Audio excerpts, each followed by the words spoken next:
이번에 미국에서 조용히 한 사건이 있었죠. 전 세계에서 가장 큰 은행 중에 하나인 JP모건이 자기들이 만든 결제 시스템을 그대로 두면서 XRP의 블록체인에 손을 내밀었습니다.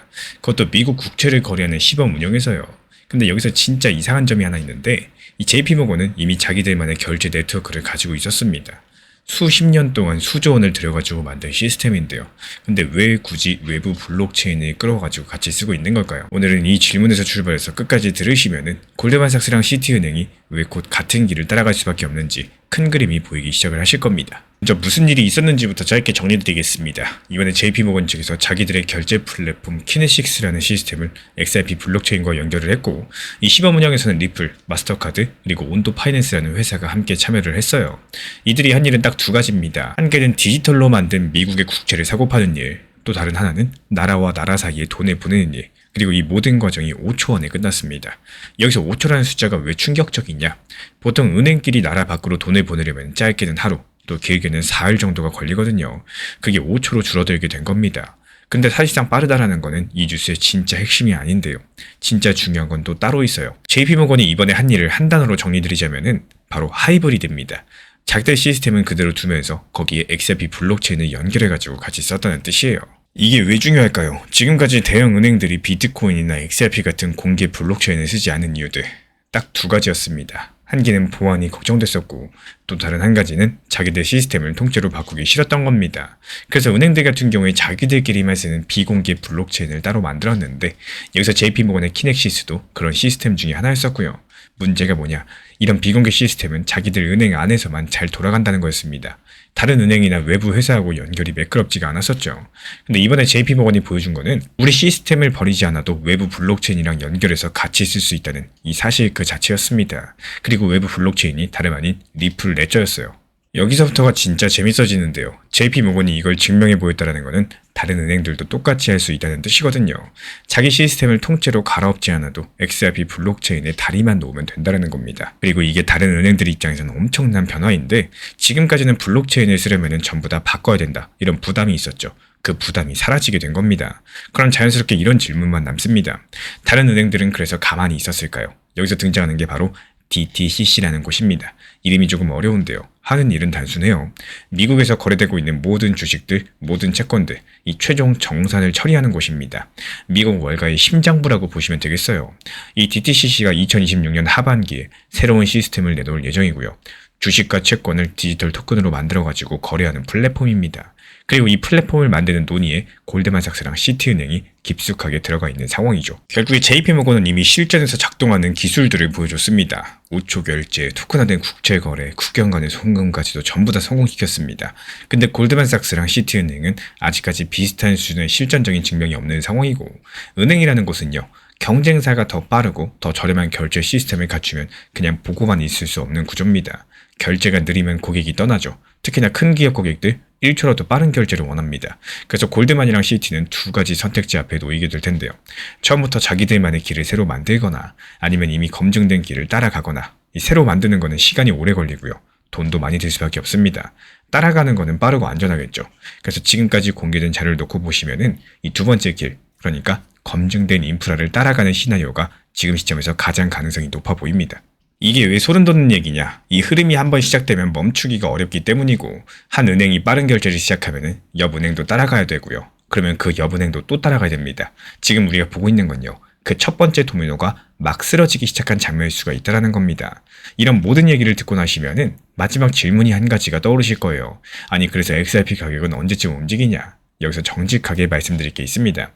이 기관들이 블록체인을 채택한다는 발표가 나와도 가격이 바로 폭등하지 않는 경우가 많은데요. 왜냐하면 발표랑 실제 거래량이 쌓이는 시점 사이에 시간이 있습니다. 이번 JP모건의 시범 운영도 아직까진 테스트 단계죠. 실제로 큰 자금이 리플 레저 위에서 매일매일 움직이려면은 시스템이 정식으로 작동이 되고, 또 다른 은행들이 합류하고 거래량이 누적되는 과정들 반드시 필요해질 겁니다.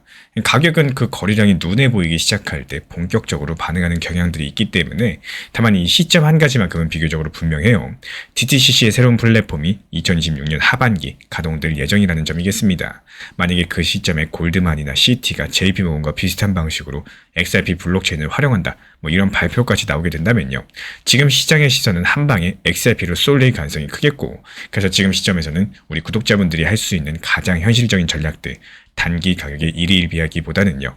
2026년 하반기 이때를 기준점으로 길게 보시는 겁니다. 분할로 천천히 모아가시면서 기관 합류 뉴스들 트리거로 삼는 방식이 가장 무난하겠죠. 결국에 JP모건은 자기 시스템을 버리지 않고도 XRP 블록체인을 쓸 수 있다는 것들을 처음으로 증명을 해냈습니다. 이 모델이 골드만이랑 시티를 비롯해가지고 다른 대형은행들이 따라가기에 가장 부담이 적은 길이고요. 그리고 2026년 하반기 CC 플랫폼 가동 시점이 이 흐름이 가격으로 드러나는 첫 번째 분기점이 될 가능성이 가장 높을 거고, 그러면 마지막으로 한 가지만 같이 한번 생각을 해볼게요. 이 JP모건이 첫 번째 도미노였다면은 두 번째 도미노는 과연 골드만일까요? 아니면 시티일까요? 아니면 우리가 아직까지 이름도 모르는 다른 은행들일까요?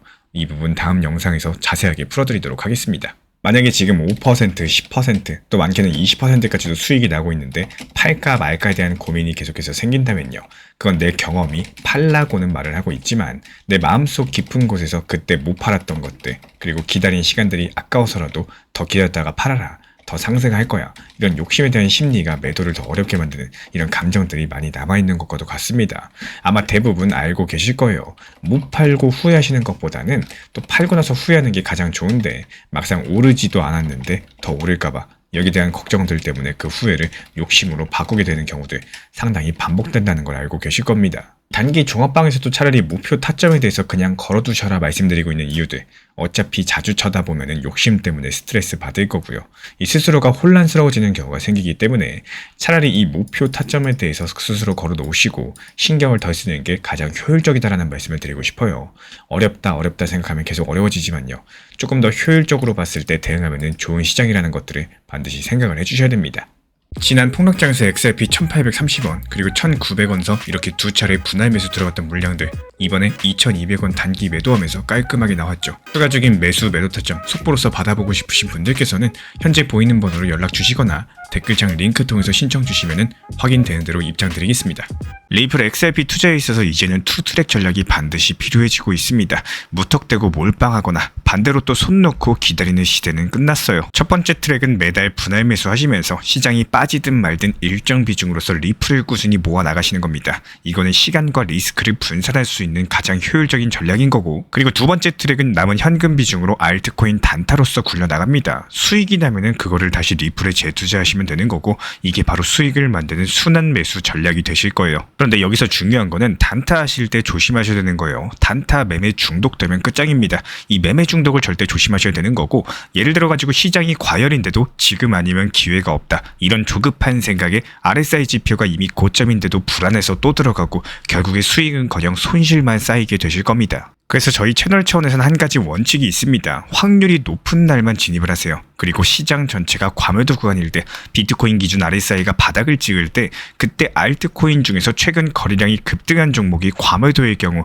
MACD, 볼린저 밴드, 이동평균선과 일목균형표 참고해서 신중하게 매수 진입 타점 들어갑니다. 그리고 그 외에는 아예 매매를 쉬는 날도 반드시 있어야지 진짜 단타인 거고, 그렇다면 이걸 어떻게 구별할 수 있는지 궁금하실 거예요. 여기서 챗GPT가 등장을 합니다. 저희는 챗GPT를 단순한 도구로 쓰지 않습니다. GPT한테 오늘 확률 높은 진입 타이밍이냐 이렇게 물어볼 수 있게 맞춤 프롬프트를 사용을 하는데요. 그리고 그 결과에 저의 실전 매매 노하우 30%를 덧붙여가지고 GPT 시그널을 보완합니다. 어떻게 하는지 궁금하신 분들 GPT 검색력과 활용 전략을 이용해가지고 이 두 가지를 한 방에 알려드리고 있습니다. 현재 보이시는 번호로서 리플 단타라고 문자 남겨주세요. 지금 이 영상 보신 분들에게만 오픈합니다. 그냥 GPT 쓰는 법이 아니라 투자로 연결되는 GPT 사용법 지금 바로 알려드리도록 하겠습니다.